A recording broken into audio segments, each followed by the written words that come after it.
రాష్ట్రం వచ్చినా కూడా వచ్చిన తర్వాత కూడా మన నీళ్ళని ఎట్లా ఆంధ్రప్రదేశ్కు తాకట్టు పెట్టిండో ఆ రోజు ఆయన ఇప్పుడు వీడియోలో చూసిరు ఆయన గొప్పల కోసం ఎట్లా మాట్లాడుతుండో, కొందరికి నచ్చదు, కొందరు కడుపు నొప్పి ఉంటుంది, కొందరికి అది ఉంటుంది. అసలు ఆలోచన ఎందుకు వస్తుంది ఆయనకి? ఎవరికో కడుపు నొప్పి ఉంటుందని, ఎవరికో బాధ ఉంటుందని. అంటే ఎవరన్నా ఆయన ఏమన్నా అనేరు కానీ అని ముందుగానే మన మీద బురద చల్లుతున్నాడు, మన ఉద్దేశాలను మన ఆలోచనలని తప్పు పట్టాలి అన్నట్టుగా. చంద్రశేఖరరావు గారు శాశ్వతం కాదు, చంద్రశేఖరరావు గారు సృష్టించిన సమస్యలు శాశ్వతం కాదు.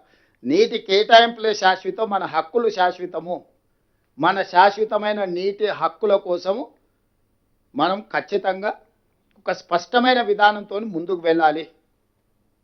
ఇక్కడికి వచ్చిన పెద్దలందరికీ, కొంతమంది మిత్రులు ఉన్నారు, చాలామంది పెద్దలు ఉన్నారు. ఎందుకంటే మాకంటే కూడా అనుభవజ్ఞులు, సాగునీటి మంత్రులుగా చేసిన వాళ్ళు, ఉద్యమాలు చేసిన వాళ్ళు, లేకపోతే నీళ్ళ ఏ విధంగా మన జీవితాలను మారుస్తాయో అవగాహన ఉన్న వాళ్ళు చాలామంది ఇక్కడ ఉన్నారు.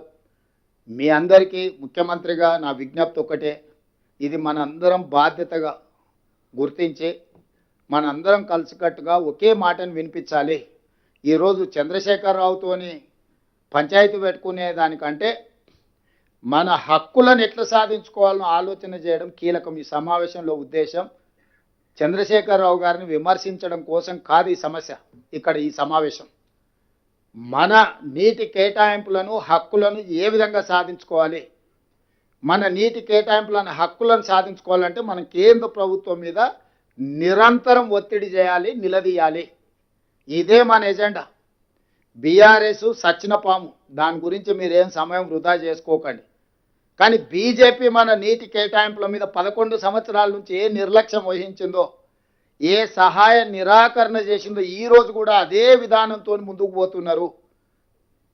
మన ఫోకస్ అంతా కూడా కేంద్ర ప్రభుత్వం మీద, బీజేపీ మీద పెట్టాలి.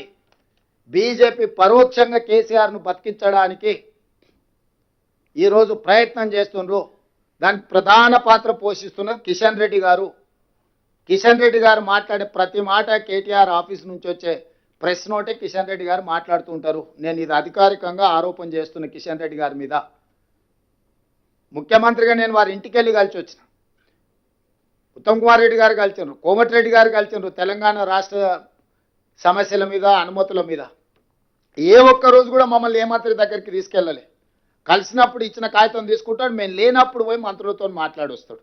సేమ్ జలశక్తి మినిస్టర్తో కూడా మేము వెళ్తున్నాం అంటే ముందు రోజు సాయంత్రం ఇక్కడ హైదరాబాద్లో మీటింగ్ పిలిచినాము, ఆల్ ఎంపీస్ మీటింగ్.